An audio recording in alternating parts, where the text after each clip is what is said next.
Welcome again, people. We're talking about the axial skeleton development. This is the second subsection. In this subsection, we'll talk about skull. We have divided this subsection further into neurocranium. We'll take a look into what neurocranium actually is. We'll talk about the newborn skull, and we'll talk about the viscerocranium. Now let's just get into it. Skull. So skull is basically divided into two parts. The first part is neurocranium. These are the developmental parts of the skull. Neurocranium is further divided into membranous neurocranium and chondrocranium. The second developmental part of the skull is the viscerocranium. So if anybody asks you the developmental parts of a skull, you'll say skull is divided into neurocranium and the viscerocranium. Neurocranium is further subdivided into membranous neurocranium and chondrocranium. Now let's take up these one by one to see what these are in detail. So membranous neurocranium. It is derived from the neural crest cells in paraxial mesoderm. Very important where it is derived from. It is derived from the neural crest cells and the paraxial mesoderm. The mesenchyme from these regions undergo intramembranous ossification. Alright, two forms of ossification. The mesenchyme from these regions undergo only intramembranous ossifications. They form the flat membranous bones that contain needle-like bony spicules. So flat membranous bones are formed that contain needle-like bony spicules. Spicules radiate to form the primary ossification center. These spicules radiate from primary ossification center to the periphery. Alright. These bones undergo remodeling by osteoblasts and osteoclasts. All these flat bones, they form the neurocranium of the skull. So let's talk about the skull of a newborn. The flat bones are separated by sutures. The neural crest cells form the sagittal suture. Sagittal suture is the central suture. Now paraxial mesoderm forms the coronal suture. The coronal suture.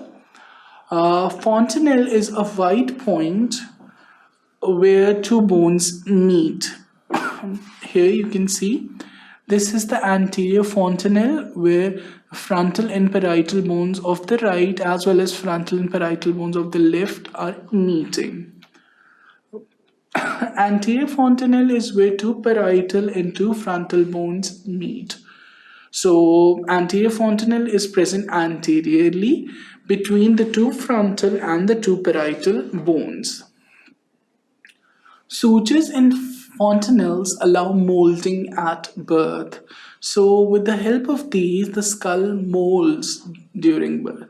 As all of us know, birth canal is a narrow space and the skull has to pass through the birth canal for the baby to be delivered. In that case, these bones overlap each other like this. They come over each other so that the skull can reduce in its size somewhat and pass through the birth canal. This process is known as molding, which occurs during birth.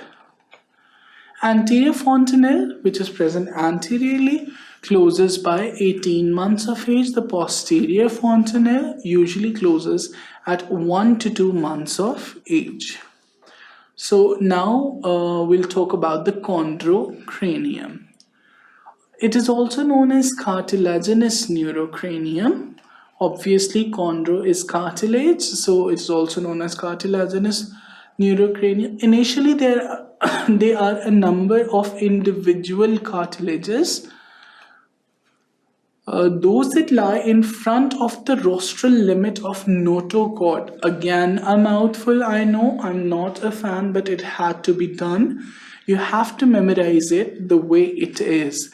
Those that lie in front of the rostral limit of the notochord are derived from the neural crest cells.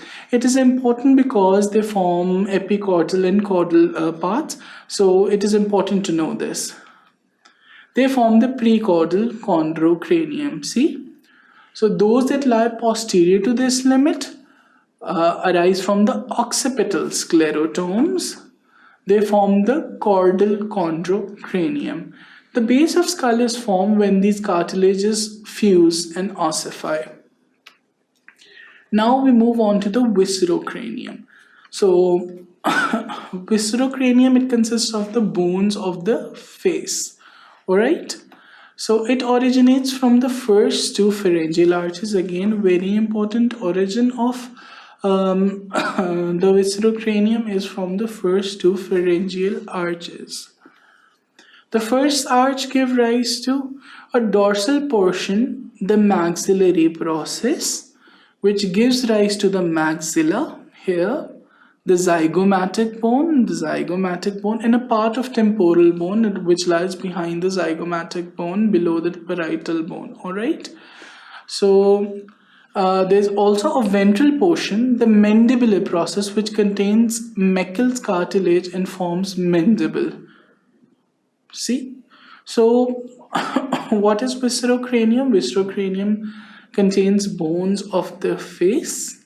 It originates from the first two pharyngeal arches. The first arch gives rise to a dorsal portion, which is the maxillary process, which forms maxilla.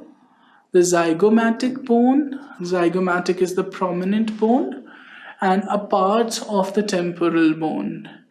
It also forms a ventral portion, the mandibular process, which contains the Meckel's cartilage and forms mandible.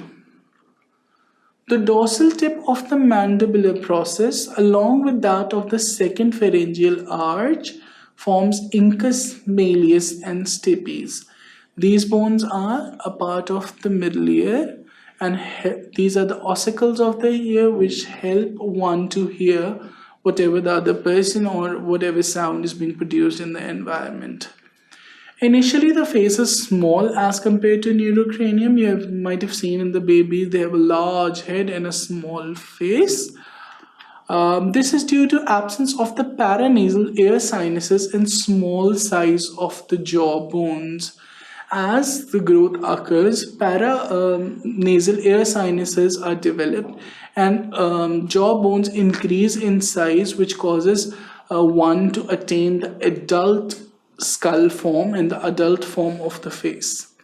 So this was all about this section. I know this section was a little bit dry, a little bit tough, but it's important to understand the embryology so that you can understand the defects, you can know the development, and you can know how various structures are formed and they interact with each other. I'm sure you'll view this subsection one more time to keep to make yourself clear on various aspects of the embryology. When you are done, please write them down, make a flow sheet, and always remember, what you write down, you never lose. Thank you. Keep watching sqadia.com.